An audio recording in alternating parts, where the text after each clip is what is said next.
Véritable success story de la radio Espace Guinée, les Grandes Gueules, détentrices des meilleurs scores radio en Guinée, de la meilleure émission talk show, a donné le créneau horaire du départ au bureau et du retour à la maison, récoltant depuis des années consécutives le titre d'émission la plus écoutée en Guinée, toutes catégories confondues.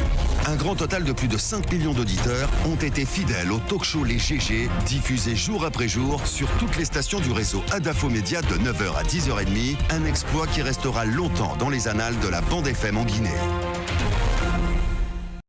On en vient maintenant à cet exercice inédit auquel la CENI va tenter de se prêter à partir de ce jeudi 1er mars. Concertation donc qui vont s'ouvrir tout à l'heure à 11h précisément du côté de la CENI avec l'UFDG pour commencer, ensuite le RPG Arc-en-Ciel, d'autres partis politiques et des listes indépendantes. L'exercice qui consisterait donc à réexaminer les résultats dans un certain nombre de circonscriptions où l'opposition s'est sentie lésée, où elle s'est sentie donc victime de fraudes électorales. On en parle avec notre second invité qui s'est installé dans ce studio, Mohamed Kamara.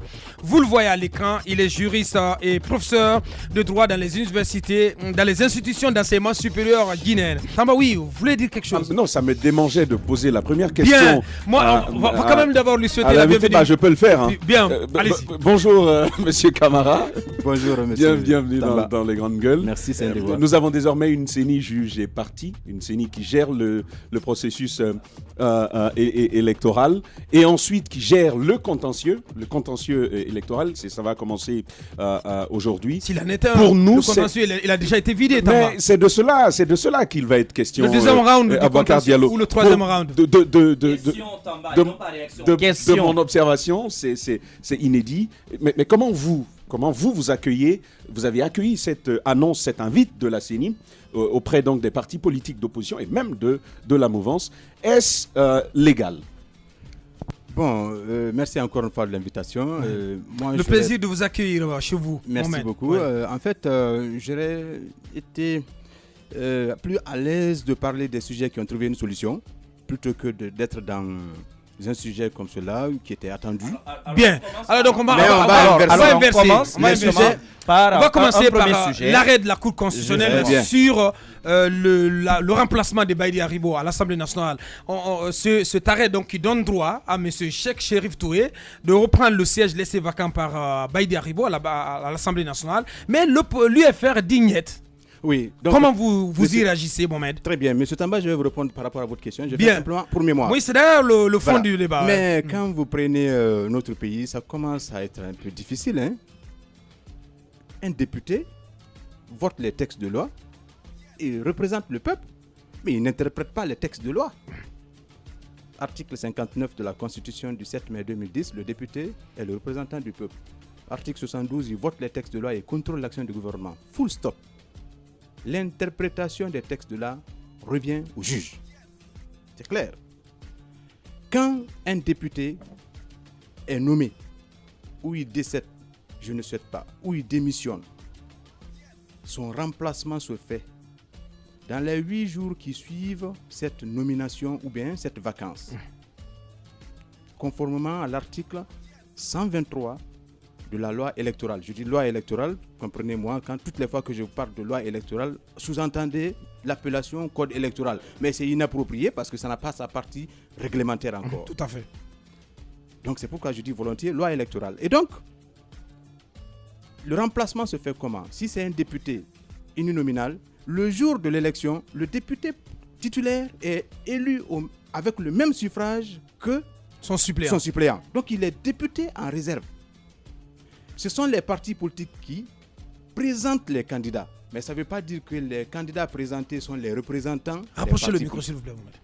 Ça ne veut pas dire que les partis politiques sont représentés. Non, c'est les partis politiques qui présentent. Mais le député, une fois qu'il est présenté, il est le représentant du peuple. La Cour a donc, conformément à l'article 93, alinéa 4 de la Constitution, qui permet à la Cour de réguler les institutions, le rôle des pouvoirs législatifs et judiciaires et autres organes de l'État. Donc, en matière de régulation, la Cour a bien fait. La Cour a rappelé un principe sacro-saint, le principe de la non-rétroactivité de la loi. L'article 7 du Code civil est clair. La loi ne produit d'effet que pour l'avenir. La Cour a rappelé d'autres éléments qui sont importants. La primauté du mandat par rapport au lien d'appartenance à un parti politique. Ce sont les partis politiques qui présentent, mais le député n'est pas le représentant. La preuve au niveau de l'UFDG. Monsieur Abakar Souma a quitté l'UFDG, mais pour autant, il n'a pas perdu son mandat. C'est vrai. Et monsieur Mouktar Diallo, mon cher ami, a été présenté par l'UFDG, mais pour autant, il n'est pas de l'UFDG. Oui. Les partis peuvent aligner des personnalités qui ont du bagou ou qui ont une crédibilité qui puisse inspirer confiance au niveau de l'électorat au point de rafler quand même et être crédité d'un suffrage exprimé qui soit honorable. Et donc la Cour a réaffirmé tout cela. Et la Cour a sanctionné la tentative d'interprétation à effet inutile du bureau de l'Assemblée nationale. Ça, c'est un arrêt célèbre. Et ça freine les velléités illégales d'un parti politique. Parce que le législateur sous le CNT a quand même commis l'erreur de vouloir donner trop de monopole aux partis politiques. Finalement, ce sont les partis politiques qui imposent leur diktat à l'État maintenant. On en viendra tout de suite là au niveau de la loi électorale. Pourquoi je ne suis pas trop pressé? Parce que je ne suis ni déçu ni surpris. Il vous souviendra, M. Abakar, quand il était question même d'adopter cette loi-là, l'invective que cela a suscité. Moi, j'aime être dans la prévention que d'être dans la guérison. On a dit non. Et heureusement, le président de la République lui-même avait été prudent à l'époque pour ne pas promulguer la loi en pièces détachées. La situation allait être plus catastrophique à l'État. Ils ont réuni les germes d'une incompréhension dans une loi. Après, ils sont étonnés maintenant de la survenance de la crise. J'en passe. Par rapport à l'arrêt de la Cour... Comment l'UFR peut vouloir ne pas se soumettre à cette loi? C'est assez grave. Et on a lu Dr Dean, on l'a écouté nous sur cette antenne dans Espace Premier hier, qui dit que même l'Assemblée nationale, le bureau de l'Assemblée nationale n'acceptera pas un tel arrêt. Les grandes gueules. On suppose que le monsieur avait déjà été exclu. Est-ce que cela peut changer quelque chose en la donne? Vous savez, on peut étudier sans comprendre. On peut être docteur sans être à la hauteur de la culture de ce diplôme.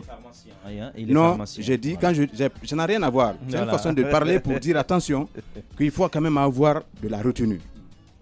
Le député n'interprète pas les textes de loi et qui plus est, ne développe pas ce qu'on appelle des tentatives qui frisent une sorte d'entrave au bon fonctionnement de la justice. C'est des actions passibles de poursuite et qui encourent des sanctions. Et le juge peut procéder à ce qu'on appelle la ligature. On peut ligaturer une personne en parallèle. Un député est certes bénéficiaire de l'immunité parlementaire, mais l'immunité parlementaire ne veut pas dire impunité parlementaire. Les arrêts de la Cour constitutionnelle s'imposent à tout le monde. Article 99 de la Constitution. Les grandes gueules. Deuxième niveau, quand vous prenez l'application de cette même décision de justice, vous savez, il y a ce qu'on appelle l'entrave. Il y a ce qu'on appelle l'entrave à la justice, à l'indépendance de la justice, mais aussi au respect à l'autorité de la justice. Mais il y a aussi ce qu'on appelle la rébellion, le délit de rébellion à la loi. Quand vous entendez rébellion à la loi, c'est s'opposer par exemple à l'application d'une décision de justice.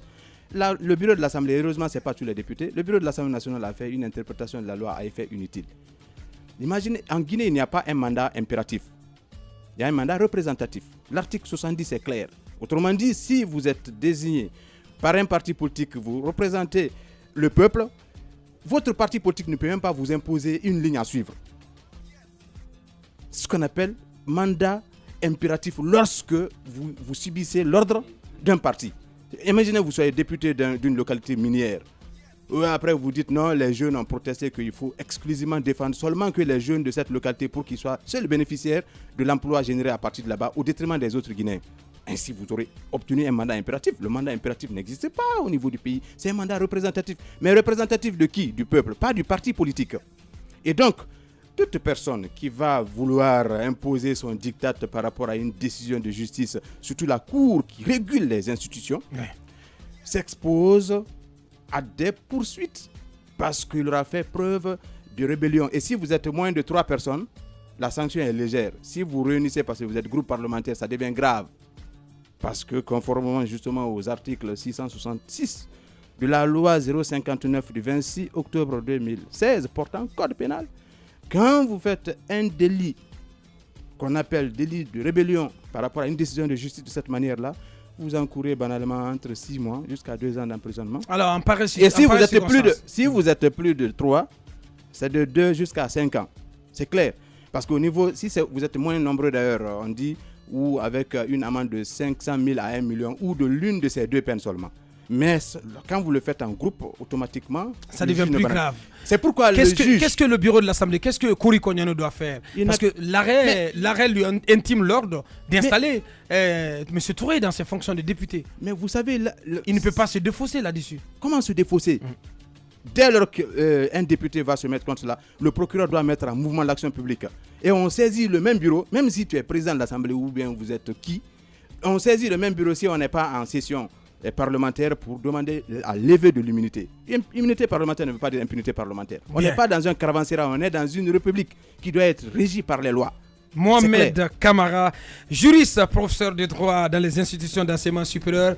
Vous l'écoutez, il est notre invité. On va changer de registre. On va parler à présent de ce réexamen de... Bien. Est-ce que la loi parle d'une période, d'un temps pour exécuter la décision? C'est sans délai. C'est sans délai. C'est sans délai. Ok. Bien. Mais vous savez, on est dans une situation... Sun Tzu a dit dans l'art de la guerre qu'un État tient debout sur 3 piliers. Le travail, les valeurs et la justice. Il peut arriver que les gens ne travaillent pas dans un pays, peu importe, que les valeurs s'inversent. Mais l'élément central qui constitue une sorte de poutre de l'État, c'est la justice. Il faut qu'il y ait quelqu'un qui tienne le sifflet pour dire « Oh là là, c'est fini ». Sinon, ça ne peut pas aller. Bien. Peut-être avant de faire réagir Mohamed Kamara, on a 2 Mohamed qui sont tous juristes. Mohamed Mara, votre avis d'abord sur ce qui se dessine, ces concertations. On l'a dit, on l'a répété, c'est de l'inédit. C'est cet exercice de réexamen des résultats des élections du 4 février. Le chef de l'État cherche à convaincre l'étranger que la Guinée est une bonne destination où il fait bon vivre, où il fait bon investir, où le climat est favorable aux investissements. Alors, s'il veut continuer sur cette lancée, il est grand temps que le chef de l'État relève la tête, qu'il comprenne que l'entreprise dans laquelle on veut l'entraîner va discréditer à tout jamais son mandat, mais aussi notre pays aux yeux de l'étranger. La loi, malgré ses insuffisances, on va en parler, parce que cette loi-là, je vous le disais ici dans l'espace première il y a 2 jours, que ce sont ces mêmes partis politiques, notamment ces 2 partis ultra-dominants, qui nous ont imposé un accord politique et qui nous ont donné cette loi, avec ses imperfections. Aujourd'hui, je me demande par quel tour de passe-passe ils vont la contourner. De quoi s'agit-il? Les partis politiques ne sont pas d'accord et plusieurs listes d'ailleurs. Tout le monde convient qu'il y a eu des irrégularités manifestes.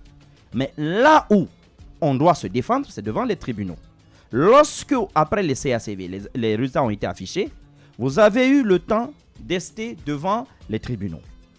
Mais ce qui m'étonne, c'est vrai que par endroits, on a vu même des cas de déni de justice. On a vu un juge qui allait jusqu'à dire que c'est à la Cour constitutionnelle de trancher en matière de contentieux quand il s'agit des communales. Ce qui est faux.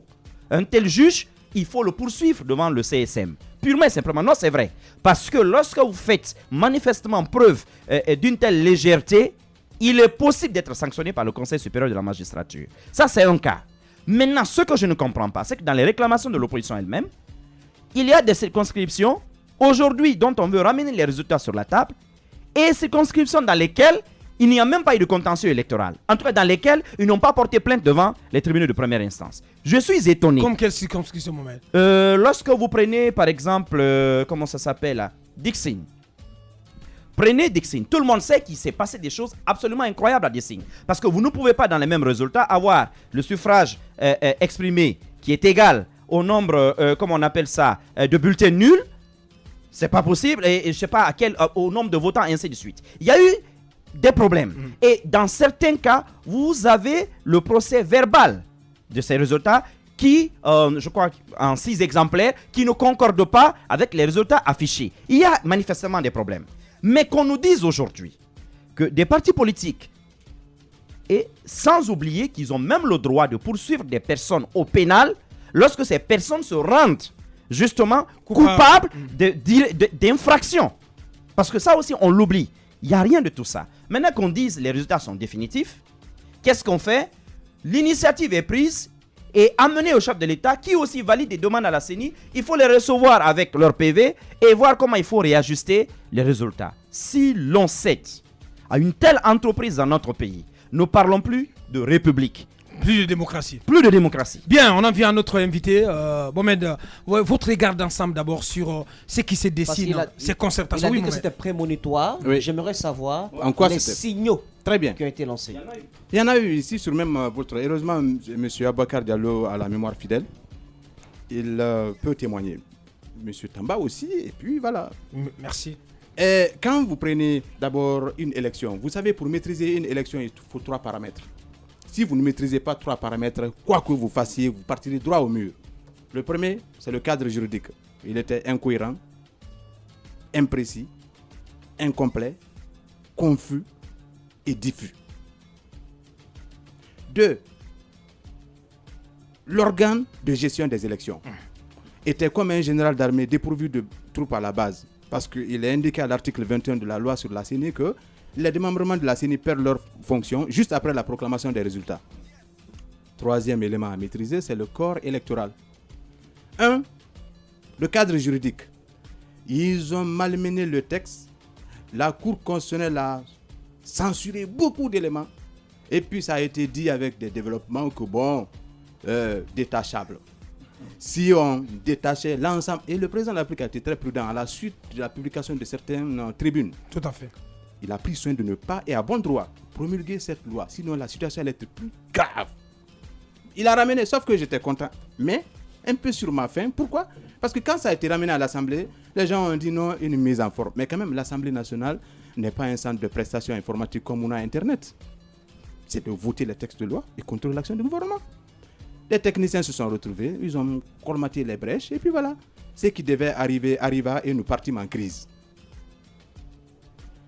Quand vous prenez un premier élément, l'article 86, on dit que les magistrats qui doivent présider les CACV sont des magistrats de l'ordre judiciaire. Je veux vraiment qu'il y ait une réforme de cette loi pour qu'on ne continue pas à administrer des pics aux magistrats qui sont respectables.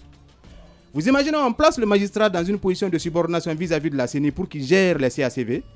Et puis dans la loi, on met là-bas que ce sont les magistrats de l'ordre judiciaire. Ce qui est faux parce qu'en Guinée, il n'y a pas 2 ordres, c'est un seul ordre et une dualité de droit.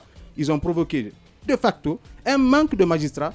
Conséquence, il fallait prendre un même magistrat pour confier 3 CACV. Avec quel don d'ubiquité? À l'instar d'un enseignant, un surveillant qui surveille 3 salles de classe dans 3 lycées différents. 3 salles d'examen. 3 salles d'examen dans 3 lycées différents. Et il a le don d'ubiquité. Et puis il surprend des gens en train de frauder. Chaque fois qu'il fait un tour.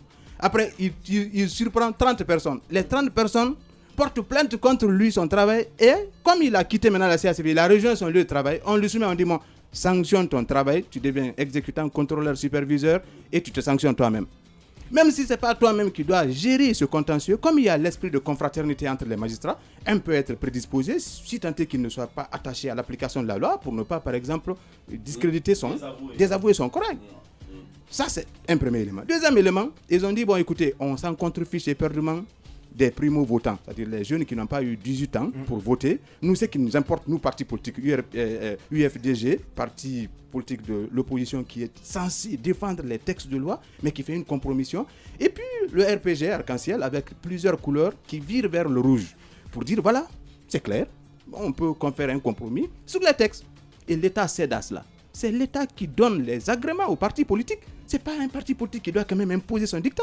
On est arrivé à une situation où même des ONG qui n'ont pas un agrément font un ultimatum à l'État. Si vous n'organisez pas tel dans 3 jours, vous allez le voir. Mais c'est le monde à l'envers. C'est l'État qui doit être neutre. Et pour ce faire, l'État doit montrer l'exemple. Les fonctionnaires doivent éviter de vider aux 3/4 l'administration pour aller battre campagne sous prétexte de protéger un poste ou conquérir un poste. Les grandes gueules. L'article 26 de la Constitution. Donc, ils ont mis à l'article 203 de la loi électorale que le fichier qui a servi de cadre en 2015, c'est ce qui va continuer. Donc, on est d'accord pour aller avec les inégalités, les impuretés d'avec. Tout à fait. Finalement, les jeunes qui n'avaient pas 18 ans, et Dieu seul sait que par jour, chaque année, chaque jour, beaucoup de Guinéens atteignent les 18 ans. Et l'article 17 de la loi électorale indique que du 1er octobre au 31 décembre de chaque année, le fichier doit être mis au goût du jour. Conséquence, le fichier n'a pas été retouché. Les primo-votants par milliers ont été écartés. L'électorat ne se rajeunit pas. Et après, qu'est-ce qui arrive? On demande, bon, écoutez, 3 cartes sont délivrées par quartier. On t'appelle d'ailleurs, tu es dans un ancien quartier. On dit, on a vu ici ta carte. On dit, pourtant j'ai une autre carte. Finalement, multiplication de cartes. Les décédés n'ont pas été enlevés au niveau du fichier, donc ça n'a pas été Le fichier n'a pas été dépoussiéré. Exactement. Ouais. Sinon, même s'il y a 27 procurations ou bien 98 procurations sur un électorat de 100 personnes, si dans un quartier, il y a 98 malades, invalides ou bien indisponibles, il n'y a que 2 qui ont pu effectuer le déplacement. Mais le ratio est connu. Ça fait 98 plus 2, mais le fichier est là. Si vous n'avez pas de maîtrise sur le fichier, deuxième élément, voyez-vous. Donc, c'est une question centrale, le fichier. mais c'est clair. Ouais. Alors, ils ont banalisé. Et en la matière, il y a un chef de file, un porte-parole de l'opposition qui m'avait à l'époque attaqué avec bille en tête pour dire les juristes qui défendent ça, ils n'ont rien compris ou bien ils font la rébellion contre la loi. Et il y a un autre ministre qui s'est déplacé pour aller me menacer, moi, dans mon lieu de travail. Je tais son nom, oui. Lui, il ne comprend pas que le pouvoir, c'est la pluie. Quand il pleut, il va cesser de pleuvoir. Donc, il est venu. Il a dit, parce que moi, j'étais convaincu de la noblesse de la cause poursuivie. Ouais. J'aime être dans la prévention que d'être dans la guérison. C'est important. Alors, du coup, qu'est-ce qui est arrivé? On dit, bon, écoutez, on colmate les brèches. Et puis voilà. Même dans la même loi, il y a une incohérence. Il est dit, par exemple, aux articles 113 et 114, par rapport aux opérations de dépouillement et puis le contentieux, le nombre de jours. 2 jours pour la CACV. S'il n'y a pas de plainte, la CENI a 2 jours encore. Mais quand vous prenez l'article 162, il est indiqué que la CENI a 3 jours. Une incohérence déjà. À compter du dernier bulletin à recevoir. 72 jours. Donc, il y a une incohérence manifeste. On doit apprendre. Alors que dans notre pays, il y a 3 institutions. Mohamed Mara peut témoigner. 3 institutions qui nous ont appelés pour demander, partenaires techniques et financiers, pour faire une étude sur le cadre juridique, détecter les failles et faire des propositions de formulation. Parce que le législateur peut voter, mais il ne peut pas être dense dans la logistique, la formulation la rédaction des textes de loi. Ça a été royalement mis de côté par l'Assemblée nationale, par développement d'esprit corporatiste. Vous ne travaillez pas dans l'institution, vos propositions ne sont pas la bienvenue. Or, on peut dire quand même, voilà, c'est une proposition qui a du sens, mais est-ce qu'elle est prétentieuse? Est-ce qu'on peut l'intégrer maintenant ou pas, etc., etc. Donc, c'est arrivé. Maintenant, le corps électoral, on a fini. L'organe des échelons de direction, la CENI. On dit là-bas, bon, écoutez, les démembrements perdent leur fonction parce que les gens ne veulent pas mettre de l'argent au niveau de l'élection. Ils disent que l'élection est coûteuse. Or, une élection n'a pas de prix, ça n'a qu'un coût. Finalement, les démembrements ne sont pas fonctionnels. Chaque fois qu'il y a une élection annoncée, on fait 3 mois, on réactive des personnes, on les recrute à tour de bras. Après, on prend des personnes pour dire formateurs de grands formateurs, 3 jours, avec un titre ronflant. Ceux-ci-là sont formés en 3 jours, loi du nombre. Les personnes là forment des formateurs en 2 jours et les formateurs forment les agents de bureau de vote en 1 jour. Premier risque, déperdition de connaissances. Qui d'ailleurs souvent ne sont pas dans les bureaux de vote le jour J. La parce qu'on a vu des exemples. La conséquence, quand le perdien est petit, il quitte là-bas, il se fait remplacer ou il brille par son absence. Finalement, la personne qui a subi une déperdition de connaissances peut poser des actes volontairement ou involontairement de nature à entacher le scrutin. Et quand il y a finition de l'élection, les personnes trouvent de l'emploi ailleurs. Alors encore une fois, ce qui devait arriver, arriva et nous partîmes en crise. Alors Mohamed Kamara plutôt, quelles sont les conséquences d'un tel acte au niveau de la CENI? Si la CENI se met à réexaminer tous ses PV, à reconsidérer ses PV, il y aura modification. Vous avez certainement entendu, parce que ça semble plaire à l'UFDG, mais ça crée déjà des grincements de dents du côté du RPG. Le RPG a fait une déclaration, en tout cas son secrétaire permanent a annoncé qu'il ne serait pas prêt à accepter toute modification de ce résultat. Les conséquences peuvent être... Mais d'abord, à quel schéma juridique, à à quelle base juridique cela repose? Est-ce que ça repose à une quelconque base juridique? Voilà. Ce qui va se passer, c'est la principale question. La principale question, c'est que ça ne repose pas sur un fondement juridique. Parce que il est vrai que le principe du double degré de juridiction a été violé lorsqu'on permet simplement au tribunal de première instance de vider le contentieux en premier et dernier ressort. Alors que dans les autres matières, on permet quand même, quand quelqu'un qui n'est pas satisfait au niveau du tribunal de première instance, de faire appel, d'interjeter appel. Donc mais ça ce n'est pas à l'ordre du jour présentement parce que c'est une loi organique qui a été votée par la représentation du peuple. Tout à fait. Alors les articles 113 et 114 sont très clairs. Quand le contentieux est vidé, s'il est pendant devant les tribunaux, c'est bon. Quand le tribunal vide le contentieux, c'est d'abord non seulement insusceptible de recours, mais si le tribunal venait à annuler, les élections sont à organiser dans les 60 jours. Ce n'est pas moi qui ai mis ça, vraiment, c'est le législateur qui a fait. Ouais. Voilà, ça a le mérite d'être clair. Maintenant, il est indiqué quand même que les textes ont pour définition que de régir la vie en société et non d'envenimer la vie en société. Parce qu'il y a des scénarios en pareilles circonstances. Le premier scénario, c'est quoi? Le scénario probable, le scénario idéal et le scénario redoutable. Le scénario probable, comme ils ont commencé par des compromis, c'est d'aller trouver une sorte de compromission pour dire, bon voilà, qui a pris à tel niveau. Parce que même la CENI s'est acharnée contre une décision de justice rendue dans la région forestière pour des difficultés d'application. C'est autant vous dire que quelqu'un peut être compétent en matière pénale, mais sans être compétent en matière de contentieux électoral. Des grandes gueules. Et c'est pour l'occasion d'ailleurs de bonifier davantage le budget du ministère de la Justice pour permettre aux magistrats d'être denses à l'occasion des vacances judiciaires au niveau, par exemple, du contentieux administratif et du contentieux électoral. Parce qu'une expertise à part. Et donc, voilà ce qui est arrivé. Donc, il est indiqué à l'article 2, alinéa 3 quand même de la loi électorale, que les cours et les tribunaux peuvent veiller à la régularité du scrutin et peuvent prescrire toute mesure utile à cette fin, quoi. Donc ça, j'estime que la CENI doit éviter de créer un précédent en d'abord commençant par demander l'avis consultatif de certaines juridictions pour donner cette touche. Parce qu'à l'étape actuelle, quand vous dites annuler, qui annule? Ce n'est pas la CENI qui annule. Ce sont les cours et les tribunaux. Voyez-vous? Ça, c'est le premier élément. Et quand vous annulez, vous êtes obligé d'organiser des élections dans les 60 jours qui suivent. C'est clair. Et puis, avec des impuretés pareilles, ça deviendra bis repetita. Et donc, ouais, en définitive, parce que modification partielle. Il ne reste plus que 2 minutes. 2 minutes, d'accord. Très rapidement. Est-ce que c'est possible s'il y a un accord, s'il y a un accord, une modification partielle, par exemple. Je pense qu'il faut aller vers l'article de l'alinéa 3 de la loi électorale. D'abord, sur le fondement des articles 114 et 113 et 114, je vous ai dit déjà que la réponse c'est catégorique, c'est non.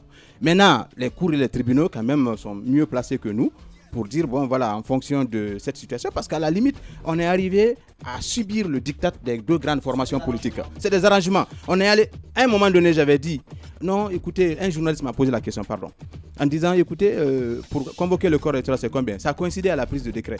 J'ai dit, hop, il y a un jour de plus. Il y a des gens qui m'ont appelé au téléphone pour dire, mais toi, tu es trop mesquin. Même si on rajoutait 5 jours, c'est pas la fête de la démocratie. Je dis, ah, d'accord, j'ai retiré. Donc, mais c'est cela, il faut faire de la présence. Si c'est à l'extérieur, mon cher ami, vous savez, vous avez beaucoup voyagé dans la région des Grands Lacs et autres là. On fait beaucoup de police Briest. Ça rapporte $500 pour qu'on donne ça aux jeunes Guinéens qu'on forme présentement par rapport à l'analyse, l'alerte précoce et les réponses rapides. Comment ceux-là peuvent nous entendre et que nos propres compatriotes ne nous entendent pas, alors que c'est des crises inutiles et évitables? En définitive, vous condamnez ce qui se dessine? Ah oui, je condamne. Mais vous savez, je ne passe pas par le dos de la cuillère parce qu'une république ne fonctionne pas avec des compromissions. Parce que c'est qu'il faut retenir. Mais pour que une république ne fonctionne pas avec la compromission, l'État doit être neutre. Parce que vous avez beau dire, ah, la paix, la paix, la paix. Mais pour que ça prenne recette, il faut que la justice ait le courage de vider le contentieux, mais en s'abritant derrière la loi. Oui. Votre regard d'observateur de la chose politique, parce que la démarche va consister à contenter en grande partie, en l'occurrence l'UFDG. Quelles peuvent être les conséquences de tout ceci sur l'échiquier politique en général? C'est un précédent dangereux qui va être créé. Et d'ailleurs, je me suis étonné comment les juridictions peuvent voir l'article 99 de la loi électorale là pour dire que ça va être désigné au prorata les chefs de quartier. C'est pas pour rien que les chefs de quartier, certains, pas tous, ont développé l'instinct de survie pour créer un deal avec un certain nombre d'acteurs pour dire si tu veux passer ici, il faut que ce soit moi. Donc voilà, donc encore une fois, c'est un précédent dangereux. Il faut éviter que l'on banalise les textes de loi dans notre pays. Mais encore une fois, comme il est mis à l'article 2, alinéa 3, que les cours et les tribunaux peuvent prescrire toute mesure utile par rapport à ces élections-là, même s'il est indiqué que c'est par rapport au déroulement, voyez-vous. Bon, et non dire, voilà, publication et autres, mais encore une fois, c'est le juge qui est la bouche du droit. Mais je suis mal à l'aise dans mes baskets de voir toujours qu'on malmène les textes de loi avec des compromis. Alors, vu que c'est grave, est-ce que juridiquement, on a la possibilité d'arrêter la machine avant la finalisation de cette opération? Et ces concertations. Mais là, en droit, celui qui a la qualité, la capacité, l'intérêt à agir conformément à l'article 9 du Code de procédure civile, c'est celui qui est en justice. Moi, je ne suis ni candidat, ni quoi que ce soit, mais encore une fois, il est important que force reste à la loi. Les magistrats doivent être dans une logique de vider le contentieux, encore une fois. La CENI, vous allez voir tout de suite là, les acteurs politiques qui sont d'accord avec la démarche de la CENI, alors que c'est anormal, à bien des égards, au plan juridique. Je ne parle pas de la question politique ou la question de la paix, ainsi de suite. Mais au plan juridique, c'est un précédent. Et l'instant d'après, ce sont les mêmes acteurs qui vont commencer à demander, par exemple, qu'il y ait un renouvellement au niveau de la CENI, alors que c'est un mandat qui doit aller jusqu'à terme. Même s'il y a une sorte de renouvellement à terme d'une nouvelle loi sur la CENI, ça n'a pas d'effet rétroactif sur la CENI actuelle présentement. Mohamed Kamara, juriste, professeur de droit dans les institutions d'enseignement supérieur guinéennes. Il était notre invité. Merci Mohamed. C'est un devoir en application de l'article 22 de la Constitution. Bien Mohamed. Merci, c'est un plaisir de vous accueillir et de vous recevoir dans ce studio qui est le vôtre aussi. Merci à toute l'équipe des Grandes Gueules. Merci à l'équipe de réalisation. Mohamed Diaby El Maestro a géré la console numérique côté radio. Mamoudou Kondé, le colosse du côté de la télé. Merci à Awal Alassane Kamara qui ont piloté les caméras. Une pensée au turbo Lamine Guérassi, un tout petit peu souffrant ce matin, c'est pas grave. Il va donc se remettre très vite et on espère qu'il sera là lundi, il va reprendre sa place. Merci à vous qui nous avez regardé à l'international depuis la France mais aussi depuis les États-Unis. Merci de l'attention, on se reprend demain matin de 9h. Au revoir.